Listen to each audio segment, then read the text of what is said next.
샬롬 2022년 3월 17일 사순절 14일차 목요일입니다. 기도하겠습니다. 주님, 오늘도 말씀으로 이 하루를 열게 하심을 감사드립니다. 오늘도 이 땅의 모든 지체가 예수님의 빛으로 말미암아 새로워지는 날이 되게 하소서. 주님의 충성된 종으로 살게 하소서. 자기의 뜻과 생각과 욕망을 배제하고 오직 주님의 뜻에 합당하게 살아가도록 인도하여 주옵소서. 예수님의 이름으로 기도드립니다. 아멘. 오늘의 말씀은 창세기 48장입니다. 2일 후에 어떤 사람이 요셉에게 말하기를 네 아버지가 병들었다 하므로 그가 곧 두 아들 므낫세와 에브라임과 함께 이르니 어떤 사람이 야곱에게 말하되 내 아들 요셉이 내게 왔다 하매 이스라엘이 힘을 내어 침상에 앉아 요셉에게 이르되 이전에 가나안 땅 루스에서 전능하신 하나님이 내게 나타나사 복을 주시며 내게 이르시되 내가 너로 생육하고 번성하게 하여 내게서 많은 백성이 나게 하고 내가 이 땅을 내 후손에게 주어 영원한 소유가 되게 하리라 하셨느니라. 내가 애굽으로 와서 내게 이르기 전에 애굽에서 내가 낳은 두 아들 에브라임과 므낫세는 내 것이라. 르우벤과 시므온처럼 내 것이 될 것이요. 이들 후에 내 소생은 내 것이 될 것이며 그들의 유산은 그들의 형의 이름으로 함께 받으리라. 내게 대하여는 내가 이전에 밧단에서 올 때에 라헬이 나를 따르는 도중 가나안 땅에서 죽었는데 그곳은 에브랏까지 길이 아직도 먼 곳이라. 내가 거기서 그를 에브랏 길에 장사하였느니라. 에브랏은 곧 베들레헴이라. 이스라엘이 요셉의 아들들을 보고 이르되 이들은 누구냐? 요셉이 그의 아버지에게 아뢰되 이는 하나님이 여기서 내게 주신 아들들이니이다. 아버지가 이르되 그들을 데리고 내 앞으로 나아오라. 내가 그들에게 축복하리라. 이스라엘의 눈이 나이로 말미암아 어두워서 보지 못하더라.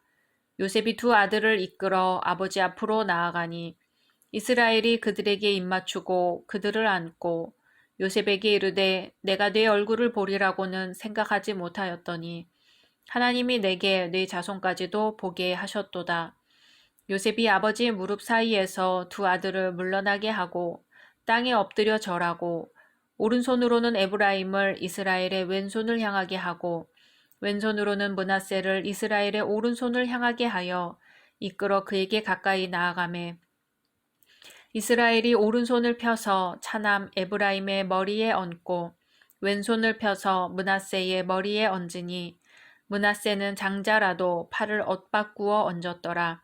그가 요셉을 위하여 축복하여 이르되 내 조부 아브라함과 아버지 이삭이 섬기던 하나님, 나의 출생으로부터 지금까지 나를 기르신 하나님, 나를 모든 환난에서 건지신 여호와의 사자께서 이 아이들에게 복을 주시오며 이들로 내 이름과 내 조상 아브라함과 이삭의 이름으로 칭하게 하시오며 이들이 세상에서 번식되게 하시기를 원하나이다.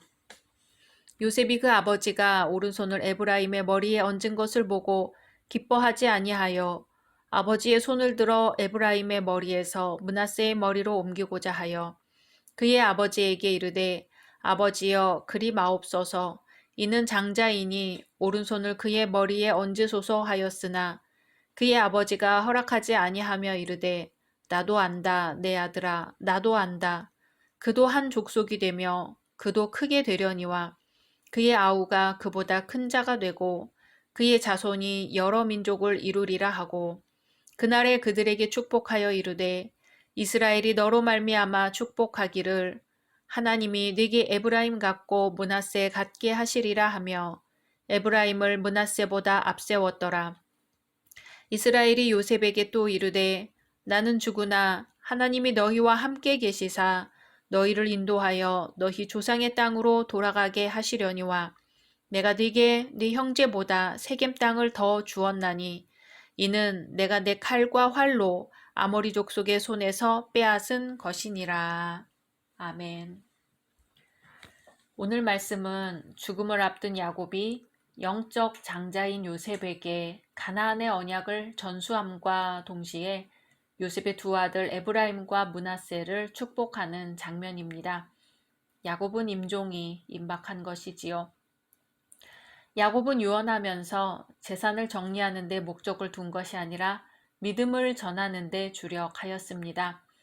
야곱은 자신의 부족함에도 불구하고 일생 동안 함께 하시며 은혜를 주신 하나님께 감사를 드립니다.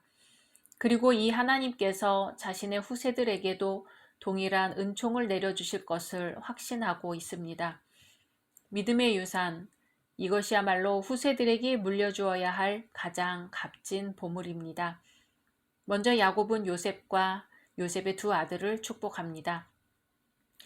야곱은 요셉을 영적 장자로 삼아 요셉의 두 아들을 믿음 공동체의 족장으로 삼은 것은 매우 특이한 사실입니다. 왜냐하면 요셉의 두 아들을 요셉의 계보 아래 두지 않고 이스라엘 가족의 독립된 일원으로 취급했기 때문이지요.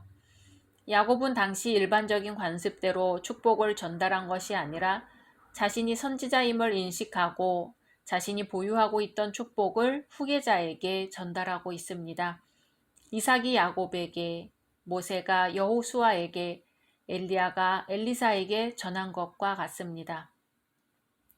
야곱은 손자인 요셉의 두 아들을 양자로 삼아 족장으로 승격시킵니다. 족장은 야곱의 아들들이 맡는 직분으로 이 결정은 매우 파격적인 것이었습니다. 요셉의 인생 여정은 아버지 못지않게 무척 험악했지요. 야곱은 요셉이 들짐승에 찢겨 죽은 줄로 알고 있었고, 요셉의 형제들은 그가 아주 먼 곳에서 노예로 살고 있는 줄 알고 있었습니다. 그런데 예상과는 달리 요셉은 당시 가장 막강한 나라인 애굽의 총리가 되어 있었지요.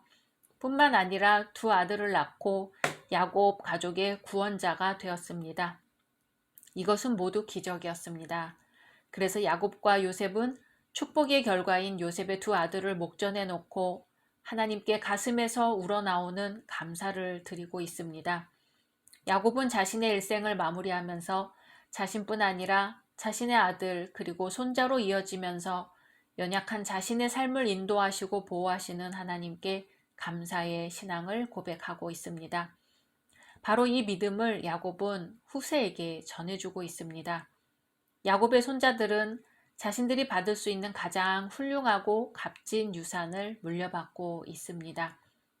축복의 전달자가 되고 축복의 대상자가 된다는 것, 얼마나 행복한 일인가요? 야곱은 두 손자들을 축복하기에 앞서 축복을 주시는 분이 하나님이심을 선언합니다. 아브라함의 하나님, 이삭의 하나님, 야곱의 하나님이라는 표현은 성경에서 축복할 때 사용하는 용어로 나타납니다. 야곱이 나를 모든 환난에서 건지신 사자라고 말할 때 사자는 자신의 인생의 분수령인 베델에서 만난 하나님, 브니엘에서 만난 하나님을 말하지요. 야곱이 이 사실을 새삼 떠올리고 언급한 것은 자신에게 임했던 하나님의 가시적인 간섭이 후세에도 여전히 지속되기를 바라기 때문입니다.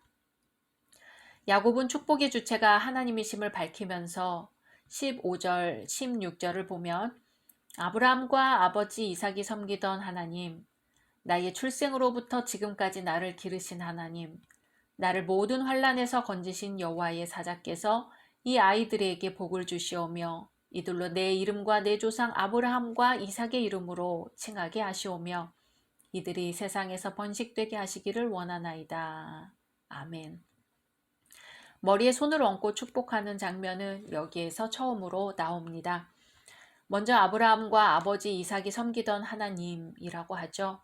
섬기던이라는 단어는 교제하던, 언약을 맺던의 의미가 있습니다. 이 단어는 노아가 하나님과 동행하다 등에 사용되었죠. 야곱은 이 단어를 사용하면서 아브라함과 이삭의 경배 대상이었던 하나님과 그들의 신실한 경건 생활을 묘사하고 있습니다. 그래서 그 선조들과 교제하던 하나님께서 영원토록 믿음의 후손들과 교제하면서 복을 주실 것임을 나타내고 있습니다. 또 나의 출생으로부터 지금까지 나를 기르신 하나님에서 기르신이라는 뜻은 목자가 되셨다는 뜻이죠. 일상생활에서 야곱을 도우시고 인도하시며 양육하신 하나님의 은총이 앞으로도 계속되기를 기원하는 의미가 있습니다. 야곱은 하나님께서 언제나 후손들과 함께 하시며 복 주실 것임을 확신하고 있습니다.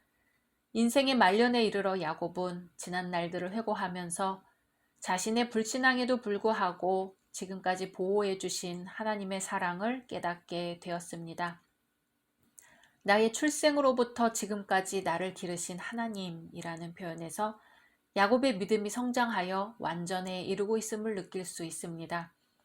베델에서 야곱은 아브라함과 이삭의 하나님 여호와를 자신의 하나님으로 선뜻 받아들이지 않고 조건을 내세운 바 있지요. 이제 임종을 앞두고 아브라함과 이삭의 하나님을 자신의 하나님으로 고백합니다. 그리고 모든 환난에서 건지신 여호와라는 표현에서 건지신이란 말은 빚진 자의 빚을 거저 갚아주다라는 의미가 있습니다. 죄를 구속하다, 죄를 대신받고 용서하다라는 의미가 이후 형성되었습니다. 야곱은 이 단어를 통해 허물 많고 죄 많은 자신을 용서하신 하나님의 사랑이 계속 임할 것을 믿고 있습니다. 특이한 것은 요셉의 큰아들인 므낫세 대신에 둘째 아들인 에브라임이 장자가 됩니다. 야곱이 자연적인 출생 순서를 바꾸면서까지 에브라임을 장자로 삼는 까닭은 무엇일까요? 당시 관례는 장자의 머리에 오른손을 얹는 것이었던 것 같습니다. 자신이 장자가 아니라 차자이니 차자를 더 축복하고 싶었을까요? 이것은 일부러 그랬다기보다 축복할 때 하나님의 영에 감동되어 성령의 지시로 자기도 모르게 손을 어긋나게 하여 에브라임을 더 축복하려고 했던 것으로 보입니다.